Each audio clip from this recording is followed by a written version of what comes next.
This is going to define what Demon Slayer was always supposed to be. Like I told you, a lot of fan favorites are going to fall here. The war is about to begin. But to understand where we are going, he first must understand where we have been. Let's take it for season 3. We defeated the upper 4 and upper 5, and we made a drastic revelation that Nezuko now can withstand the heat of the sunlight. The Muzan took notice of this, and he is on a hunt to get Nezuko so he can finally discover the secret to withstand the sunlight as a demon. Now that the Muzan has realized that Nezuko is the key to his evolution, he can't no longer wait, because this is it.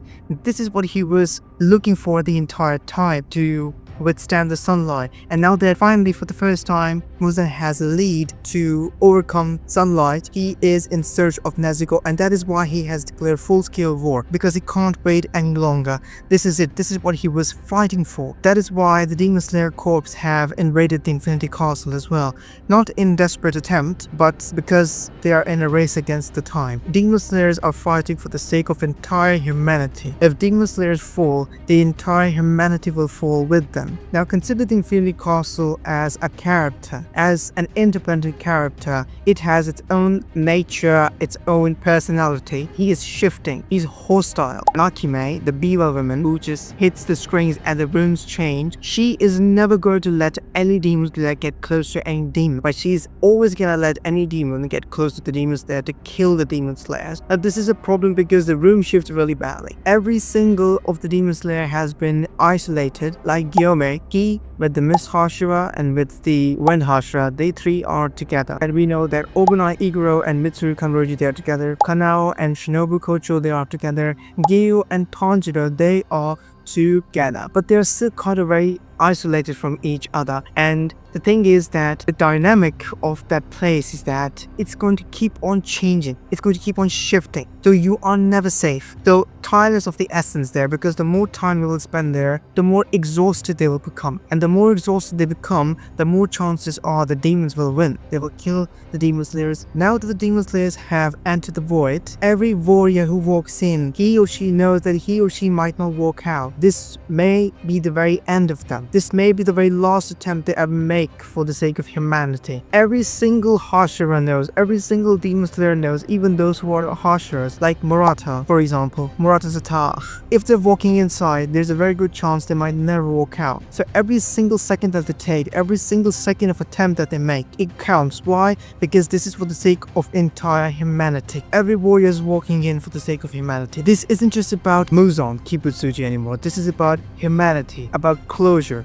about sacrifice, about redemption. This is bigger than Demon Slayers. This is bigger than Muzan. This is going to be the final stand of the Hashira against the demon. We know that Gyu, who is haunted by his past, is ready to give his absolute perfect, absolute everything to make sure that all the demons that stand in his way are exterminated. We know Sanemi, who is full of rage, but deep down he has a broken heart underneath, and his brother, Genna Sanemi, they have a really painful history. Their family was butchered by their own mother because she was turned into a demon. So he has all the more reason to kill the demons, and he is determined more than ever. Gyome, the silent protector and the strongest of them all, he is more than ready to make sure that all the demons, all the creatures of the night are exterminated, are destroyed by his hand, and he's going to do everything that he can to do so. Obunai and Mitsuri, their love is going to blossom in the face of death. They are going to explore their love as they face the death right in the eye, as they stare the death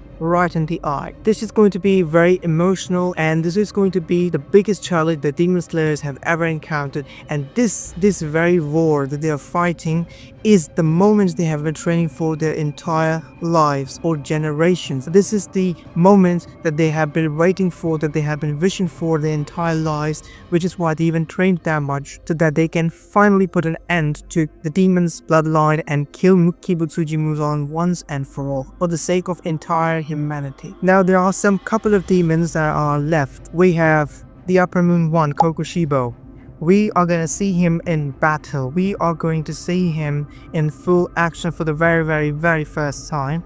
And we're gonna also know about his past, where he used to be a demon slayer, and we're gonna also see his fall. as a demon slayer as well, and how he became a demon. He's the upper moon one and the strongest of all demons. We have Nakime, who is the Beaver woman, and she is the puppeteer of the whole Infinity Castle. She controls Infinity Castle's rooms, so she's going to be a very difficult opponent to kill, because demon slayers would have to be very smart horse when it comes to Nakime, because if they move or if they flinch even for a second, she's going to hit the strings and change the room entirely. Killing her, I believe, is going to be one of the most difficult things that demon slayers will have to do, and killing her will be very tricky. And I guess she's the trickiest demon because she controls the Infinity Castle, the domain of Infinity Castle where they are inside of.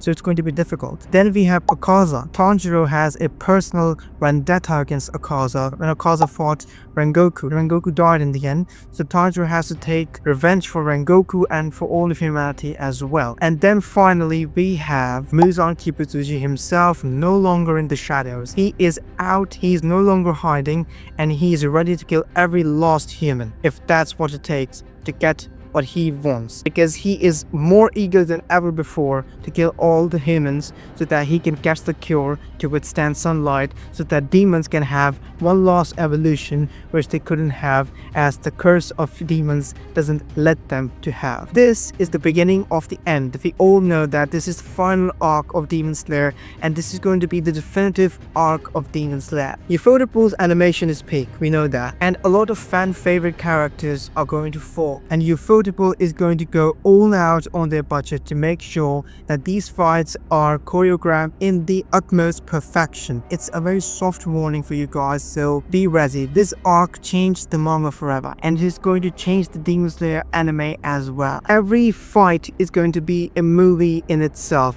This is going to set records so high that they have never been that high before for any anime in general. This is going to define why Demon Slayer is so different. The lighting, the pacing, the choreography, everything in this movie and the other two movies coming after it will be designed to hit you emotionally, and it will change how you see Demon Slayer as well, because this is going to be the definitive arc of Demon Slayer, and there's going to be no breathing room in it at all. Once it starts, it doesn't stop. This is production mastery. Ufotable is not cooking. They are literally inventing a new dish. This is production mastery. When people remember this anime in the future, they're always going to remember this arc first and foremost. Why? Because this arc is completely different. The stakes have never been this high. One fight after another, one shock after another, one revelation after another. Like I told you, a lot of fan favorites are going to fall here, so be ready for heartbreaking